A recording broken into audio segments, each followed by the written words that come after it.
Assalomu alaykum hurmatli kuzatuvchi. Ushbu videomizga xush kelibsiz. Video yordamida sizga men mixalgo.uz sun'iy intellekt yordamida ishlovchi saytimizdan foydalanishni to'laqonli ko'rsatib o'taman. Saytda ro'yxatdan o'tish orqali o'z akkauntimizni yaratib olishimiz mumkin yokida kirish avval akkaunt ochilgan bo'lsa, kirishni bosish orqali akkauntimizga kirishimiz mumkin. Ro'yxatdan o'tishni bosganimizda bizdan ism, email manzil va parol yozishimizni so'raydi. Menda avval ochilgan bo'lganligi uchun bular to'ldirilgan holatda chiqyapti va allaqachon a'zomisiz va yonida kirish yozuvi turgan joyga bosgan holatda akkauntimga kirib olaman. Parol login yozilgan holatda bo'ladi. Kirishni bosish orqali o'z akkauntimga kirib olishim mumkin. Saytni bir chekkadan tushuntiradigan bo'lsam, hozirda bosh menyuda turibmiz va bosh menyuda grafikni ko'rishimiz, EuroUSD bu yoqda aktivlarni tanlash, turli xil aktivlardan birini tanlashim mumkin bo'ladi. Bundan keyin esa texnik signal bu AI yordamida berilyapti. 1 minutlik, 5 minutlik yokida kattaroq time framelarda EuroUSD uchun signal olishimiz mumkin bo'ladi. Endi esa pastroqqa tushadigan bo'lsa, iqtisodiy kalendar bu kelayotgan yangiliklar, ya'ni bugun qanaqa yangilik bo'ladigan bo'lsa, ushbu yangiliklarni ko'rishimiz mumkin bo'ladi va pastda esa forex heatmap bor, ya'ni qaysi para qanaqa holatda, misol uchun EuroUSD 0.17% tushishni ko'rsatibdi bugun. Yokida USD JPY, ya'ni dollar bilan yapon yeni 0.52% o'sishni ko'rsatgan, 51% bo'lib qoldi. Shularni ko'rishimiz mumkin bosh menyu orqali. Bundan keyin esa dashbordda ham xuddi shu holat kelib chiqadi, ya'ni bosh menyuda nima chiqayotgan bo'lsa, keyingisi esa tahlilchini bosish orqali biz bu joyga grafikni kiritishimiz va ushbu strategiyalardan qanaqa vaqt oraligida va qaysi strategiyada signal berishini aytishimiz mumkin, ya'ni tanlashimiz mumkin. Bu yoqda esa signallar bo'limida qo'shimcha signallarni olishimiz mumkin.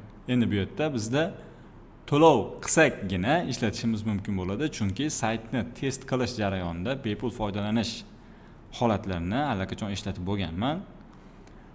Balansimda hozirda $1000 bor ekan, obuna holati esa faol emas.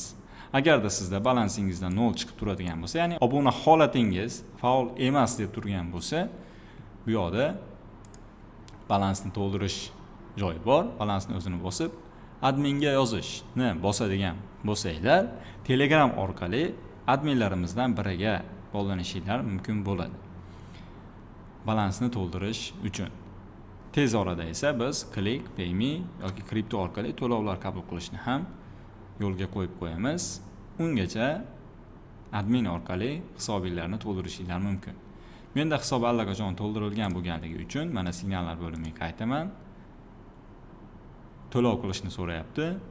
Obunani sotib olish $30 bir oy uchun. Mana $30 30 kun deb qo'yilgan, bir oy ishlaydi. Sotib olishni bosaman va tasdiqlashni bosaman. Muvaffaqiyatli obuna 30 kunga faollashdi. Demak, balansda $970 qoldi va 30 kun mobaynida men ushbu saytimizdan to'laqonli funksiyasidan foydalanishim mumkin. Endi signallar bo'limidan boshlaymiz.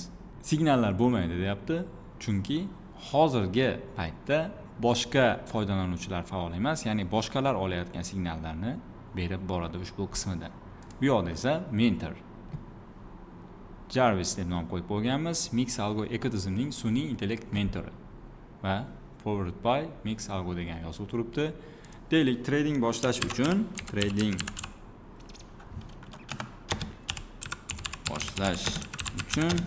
nima qilishim kerak?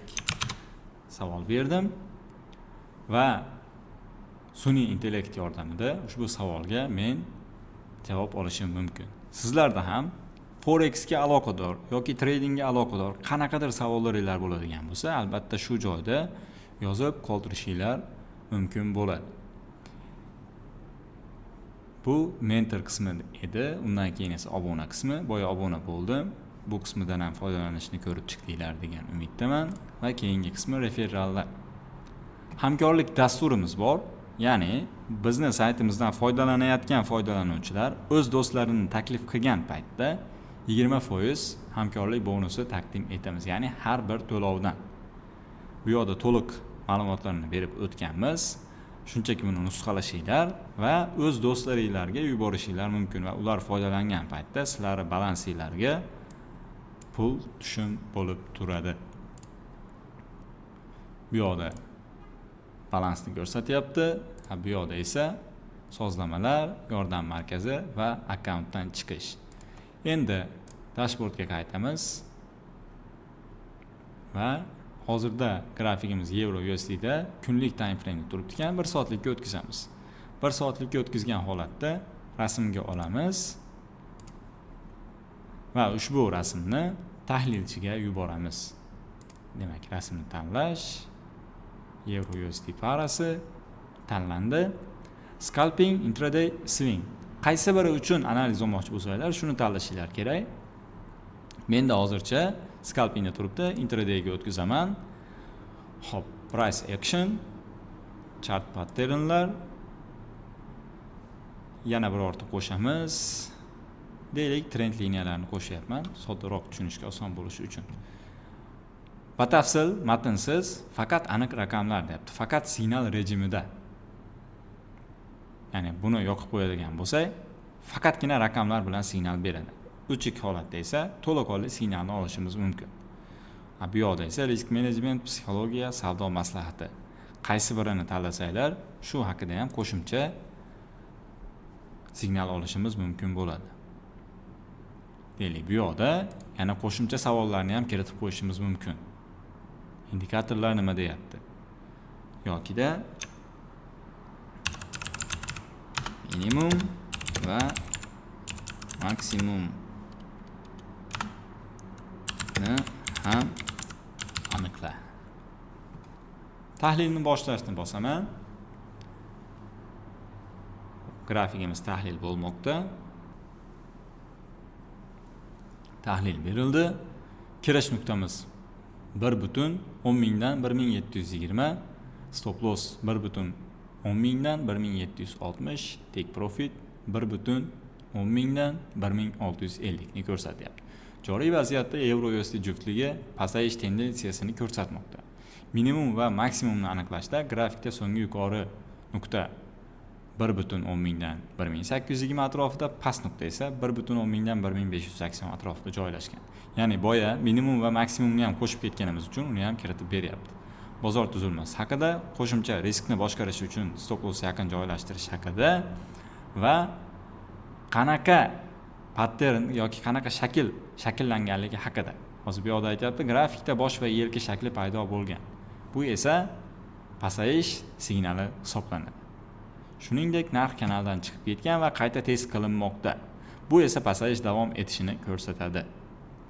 Barchasiga e'tibor bergan holatda biz Euro USD parasida sell uchun savdoga kirishimiz mumkin ekan. O'ylaymanki, ushbu video sizlarga foydali bo'ldi va saytimizdan foydalanishda qiynalmaysizlar degan umiddaman. Agarda savollar bo'ladigan bo'lsa, bemalol biz bilan bog'lanib, javobini olishinglar mumkin. E'tiboringlar uchun rahmat.